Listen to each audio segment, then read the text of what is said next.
It is because of the uniqueness of the challenges that confront you are so unique to you that you feel like I'm up against it all by myself. There are moments in our lives that we feel completely alone. We feel as though no one knows what we're going through. If you don't know exactly what you want, or you let yourself get beyond that into something general, you're not going to achieve it. Clarity is power. You got to know the specific result you're after. What do you want? Why you're doing it. Most people will resist change. Most people will fight change as if change would be worse than what they're experiencing. Most people will not challenge the unknown. They won't just step out there. We go through the actions of commitment, but we're not really committed. We're not really connected. We're not really joined because we have no understanding of our responsibility to any relationship. Wonder what would have happened in school if you'd been committed. Wonder what would have happened in your marriage if you'd have really thrown your whole self. You've always been casual. See, a lot of people won't try anything different in life because they don't want to get hurt. Pain is everywhere. But most people spend their life not wanting to deal with the pain of rejection, the pain of being disappointed, the pain of being criticized, the pain. That's called life. But guess what? There's no gain without pain. Even if you were 40 or 50 or 60 or 70, doesn't matter. You're in the game now, and that's what counts. And all those quote-unquote wasted years, they weren't wasted because you learned. If you know what it is to be at the end of your rope and feel like your life is over and you've got questions that cannot be answered, you need to learn this verse. They that sow in tears shall reap in joy. I've seen days that were so dark for me that I thought there could not possibly be a silver lining in the clouds. I've seen days and weeks and months that drug me so low that I gave up all hope of getting up again. But in the midst of all of that despair, there was in the basement of my soul, they that sow in tears shall reap in joy. So you got to get yourself past that. The way to get past that is have enough reasons. Reasons come first, answers come second. Task intelligence, you got to know why you want it, have enough drive to make it happen, enough juice to make it happen. If you don't have enough reasons, you will not make it happen. What is going to get you to actually fall through? Because the first plan's not going to work and the second plan's going to work, so you better have enough plans. If the first two don't work, you still got something else. Otherwise, you're going to be having excuses why it didn't work.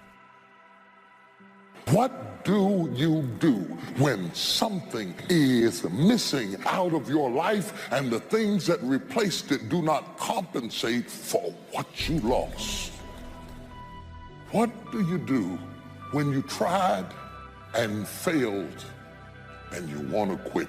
Because trying again means hurting again, means risking again, means believing again, means hoping again. You will be wounded many times in your life. You'll make mistakes. But I have learned that failure is really God's way of saying, excuse me, you're moving in the wrong direction. Other than death, all failure is psychological. Does not mean that you won't lose some battles, because you will. But it does mean that as long as you don't surrender, as long as you don't give up, then you haven't failed. If you get beat, unless you're dead, you are not defeated, and you have not failed. What you've done is you've learned. So get up and go get after it. You just don't know what the next moment will bring. You have comeback power. When something happens to you, don't buy into what has happened to you. Buy into, I'm getting up out of here. I'm going to change this situation. This is no time to do something stupid, like hurt yourself. No. Don't lose your dream. That's long-range goals. Because if you set up something short-range, go for it. Get it. Latch onto it. Work hard. Accomplish it. That starts building your strong feelings to go for your dreams. People who don't stop to clear their heads, they react. They don't respond. You're going to get through this. And you don't want to be radical. You don't want to be erratic. You got to assure yourself You have to encourage yourself.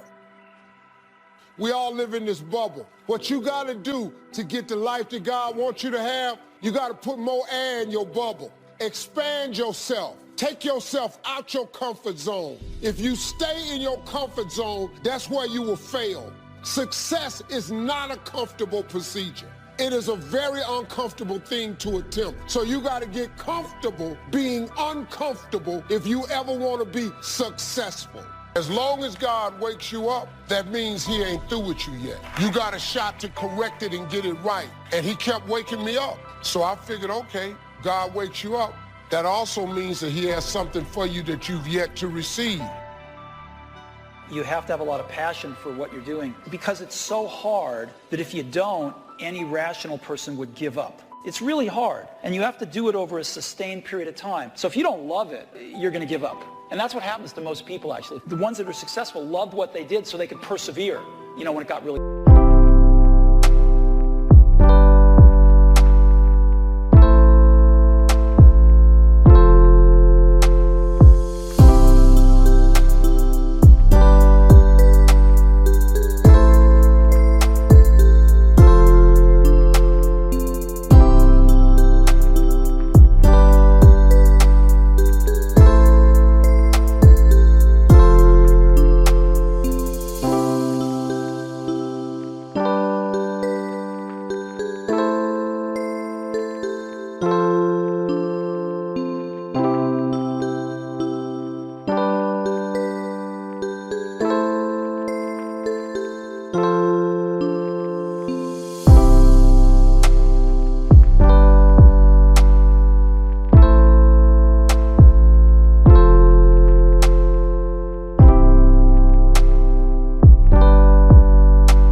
tough. And the ones that didn't love it quit.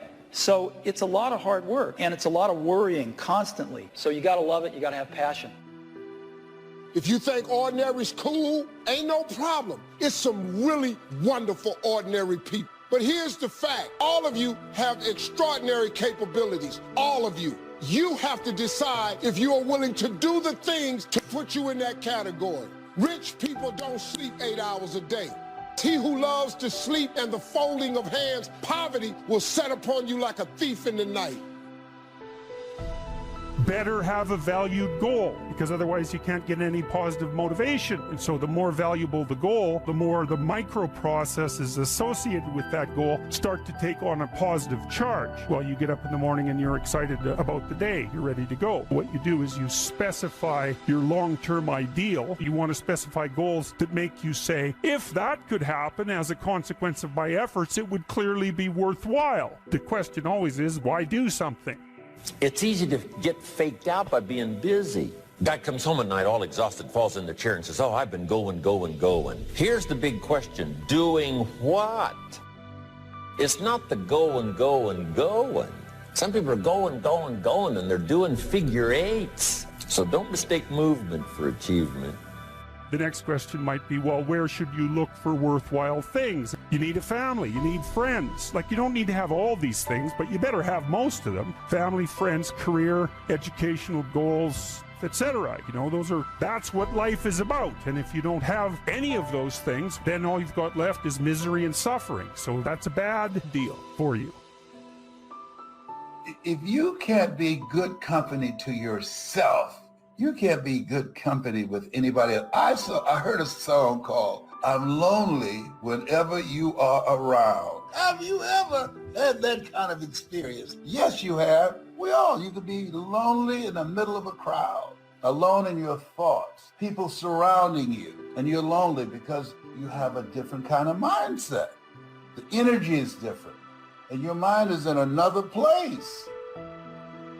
There are people that are lonely who are living together. Unfortunately, There are people who are not handling it well. Don't just focus on how dramatic the change is. Focus on the area that's beneficial to you. Focus on what is it that you have going for you to negotiate the change. And so in this